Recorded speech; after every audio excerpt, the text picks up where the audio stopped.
Hey, welcome back, everybody. My name is Todd Ronan. I'm here with Liz Cross, and you can find me at Reality Forecast on YouTube. And we wanted to talk to some geisha girls and kind of dispel the myth about and surrounding them. How are you doing this morning, Liz? Yeah, great. This is going to be so wonderful. I love geishas, and I would love to go to Japan, and I know that I wouldn't be able to have a ceremonial tea with them, but I would just love to see them. So there's some discrepancy as to what exactly they were. And we have a woman here who can tell us more about what the experience of being a geisha is like. Is there any way you could pull in this woman from the beginning of the book of the Burns collection and the golden years of being a geisha? Yes, she's here, and she says it was hell. In what way?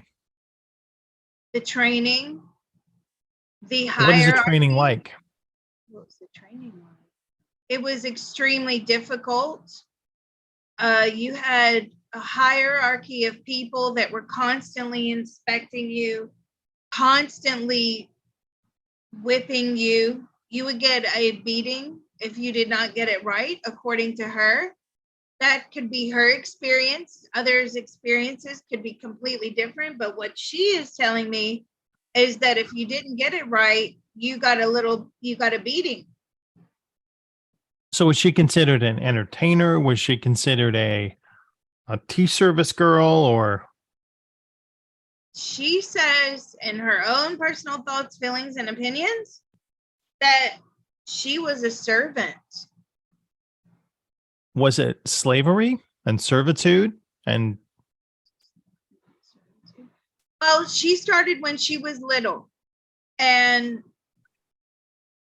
it was almost like her parents or someone sold her to the geisha house. They got money from her being a geisha.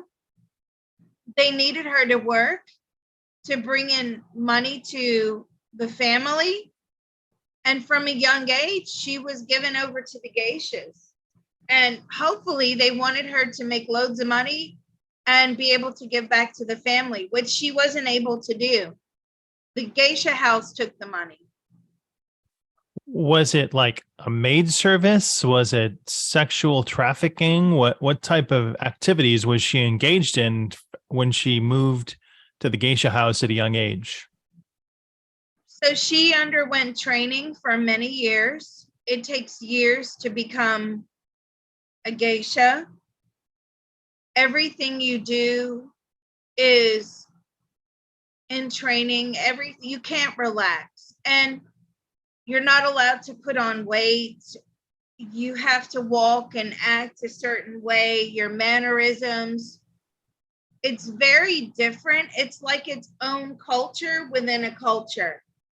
And there's different standards for different geisha houses, but the really well-known geisha houses, she's telling me, are the ones that kept the highest standards, the strictest control.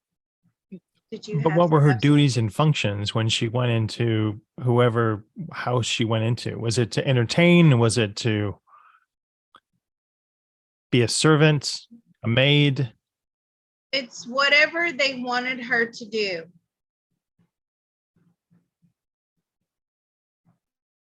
So for her experience growing up, can she tell us about some of the most, I guess, remorseful things that she had to do in her life? Well, that's it. Your life is set up as a geisha girl if you enter from such a young age. And you have no choice. You have no opportunity.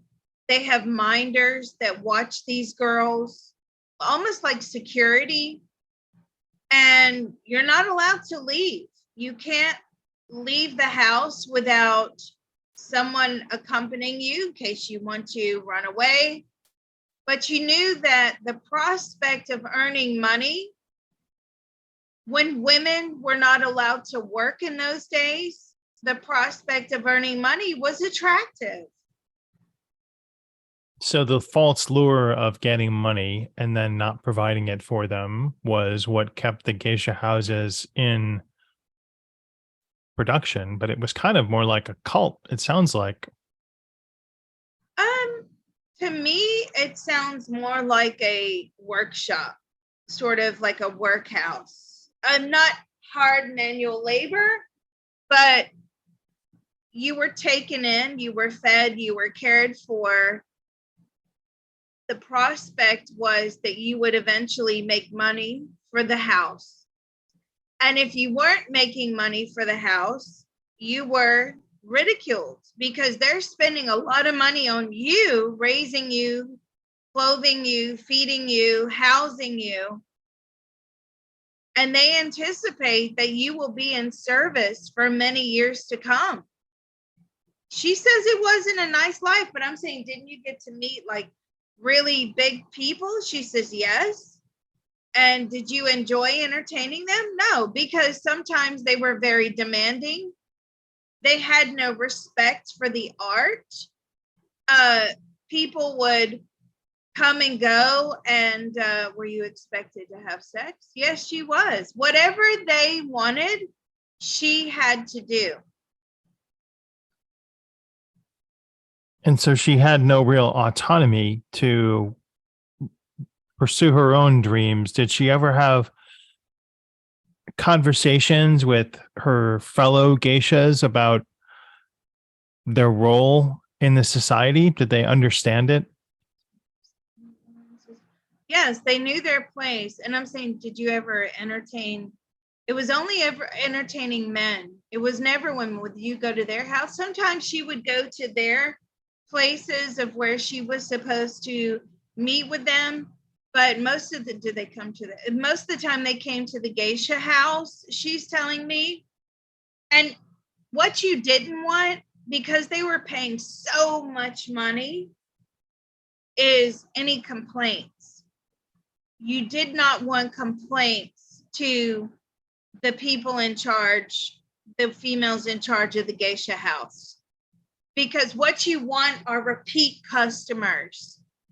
If you misbehave, if you are rude, you don't do what they ask you to do when they ask you to do it, you're not going to get them as a repeat customer. And they will complain because oftentimes she's telling me they go to many geisha houses. It's almost like their addiction to the geisha house.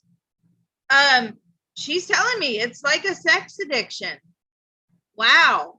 I did not know this about geishas. You know, it makes you have a different level of respect. It's probably changed over the years, but this lady from what, 1870 to 1890 here, she says, oh, it was much longer than that. When were you able to retire as a geisha? When she was about 60. And what did retirement mean for her? Did she ever get the money she was promised? It meant she could live in the geisha house for the rest of her life and not have to worry about making money. But then she would had to train the other girls, the younger ones coming in. So it is a lifelong service. Certainly for her, it was a lifelong service. You know, I don't want to make a blanket generalization, but this is her experience. Was she allowed to read? Was she allowed to gain culture? Or was it all focused on being an entertainer? Allowed to read. I mean, you were allowed to, yeah, I mean, it was selective, right? So you were told what to read. You were told how to perform. You were told, you know, how to sing or how to play an instrument. She played an instrument and they paid a lot of money. Did you ever get any of the money? No, she got very little money, very little. The house took it all because then you owe them money for them raising you, for them giving you this opportunity. It's almost like a mind control thing. that we gave you this opportunity. And this is a great opportunity for those that want to be there, that they're the ones that say, you know what? When I grow up, I want to be a geisha. But for her, she didn't have that luxury. She was sold to the geisha house. I wanted to thank her for her coming in. There was an artist that was a big painter of geisha girls. His name was Kitagawa Utamaro from 1753 to 1806, a Japanese artist. So before she came into the picture, and I wanted to see if we could follow some of his artworks of Wow.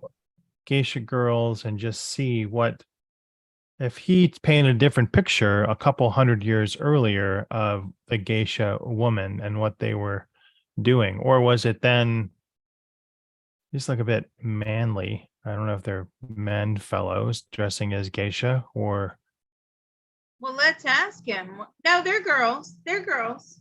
That's just his style of painting, drawing. Why were you so fascinated with the geishas? He goes, oh, because they're such a big mystery. Like, you're not allowed to know what goes on inside the geisha house. That is like top secret information. And they present these women and they wonder what they've gone through, certainly at this time. What have they gone through to become the way that and who they are? So he was fascinated by them. He thought that they were very, very beautiful. and I guess he spent a lot of time with them. Did he have some that modeled for him? Did he go into houses and have women that would perform for him, or was he just trying to peek behind the curtain of the inner workings of the geisha house? Did you go into it? He went into a geisha house. Did you go there often? He says no, because it was very expensive. And I'm saying, but what did you do? Did you discuss things with them? He says the talk is always very light with the women. They only speak when they're spoken to. They're not allowed to engage in any business or manly conversation. Their conversation is very light, and then they ask which part, what sort of entertainment would you like? And he says they were very talented, extremely so. And the atmosphere of the geisha house was always very important. What he's saying is you want to go there and relax after a hard day. It's a place to be welcomed. Oh, you're going to love this. Oh, I even say it on the video. He says, you don't want to go home to a nagging wife. So you go home to the geisha house. That's true, I suppose, but it God, that's so funny. Well, if you're working hard all day and, traditionally the wife was at home cooking and cleaning and raising the children. Those of us that do this, right? When your husband walks through the door, you're like, oh, thank God I can get a break. And he says, men don't want to hear that. They want to come in and be welcomed like the geisha house. And I'm like, if my husband expects me to look like that when he gets home from work, God. I mean, I get it. We'd all love to live in some sort of ideology, where you come in and there's, like an American TV show from the 70s, or you come home, the house is immaculate, dinner is cooked, and the woman looks fabulous, and she's just waiting to receive her husband. He's so funny, this painter. He's hilarious. No wonder he painted all these people. And he liked to paint debauchery as well. He liked to paint the scenes that people, he's telling me, would get up to mischief. So that was interesting for him also. So, did Udamaro ever incarnate in a later life as a woman and a geisha because of his fascination with it? I'm just wondering what the soul progression was for him. Did you ever reincarnate as a geisha? No, but he would have liked to. He would have liked to. He's saying now it's a dying art. In about another 100 years, it's going to be completely gone. So for those of you that are traveling or are friends in Japan, take note, because in 100 years, he says it's going to be gone. Well, it's good to get over and see a spectacle of a geisha show if you can, because apparently you won't be able to see it the next time you guys incarnate. Udamaro, thanks for joining us today. And Liz, thanks for bringing them and giving them a voice so we can understand more about their life and what the struggles were in those days. You know, it's so glamorous, aren't they? They look very glamorous. And to see what goes on behind the scenes, certainly in her life, it's kind of sad. It's kind of sad. It is. Let me ask you this. Did you ever reincarnate as another geisha? No. Hell no. All right. We'll stop this one here. Thank you. Thanks.